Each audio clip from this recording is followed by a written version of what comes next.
ایک رات کو رکن شورا حاجی فضیل رضا اتاری کی، کیونکہ میرے پیر و مرشد کے فیض یافتہ ہیں، اللہ نے ان کو ایسی صحبت سے نوازا ہے کہ ہر وقت اللہ کے ولی کی صحبت میں گزارتے ہیں۔ تو وہ رات کو بات کر رہے تھے کہ پتہ ہے کیا، اللہ جب بندہ مر جائے گا نا تو اللہ تعالیٰ سے مہلت مانگے گا، اے مالک صرف اتنی مہلت دے دے کہ ہم دنیا کے اندر جا کر صرف اللہ کا ذکر کر سکے۔ کون سا؟ صرف کیا کر سکے؟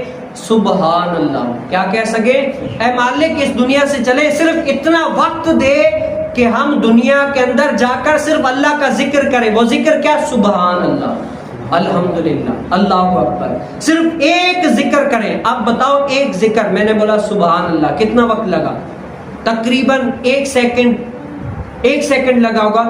تو بندہ کیا ہے، ایک سیکنڈ کا اللہ تعالیٰ سے التجائیں کر لے، اے مالک ایک سیکنڈ دے دے کہ ہم دنیا میں جا کر اللہ کا ذکر کر سکیں۔ لیکن جب بندہ مر جائے گا نا، ایک سیکنڈ کی بھی گنجائش نہیں ہے، خلاص بس ختم ہو گیا، جو کرنا تھا دنیا میں کر لیا، اب تمہیں واپس جانے کی اجازت ہی نہیں ہے۔ تو بندہ جب مر جاتا ہے ایک سیکنڈ کے لیے تڑپ رہا ہوتا ہے کہ مالک صرف اتنی اجازت دے کہ دنیا کے اندر سبحان اللہ کہنے کے لیے جائے۔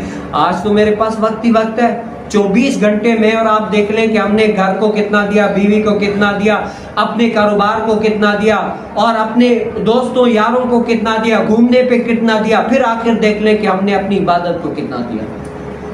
اللہ تعالیٰ مجھے اور آپ کو بھی نا ان باتوں پر عمل پیرا ہونے کی توفیق نصیب فرمائے۔ وآخر دعوانا ان الحمدللہ، سنت اللہ۔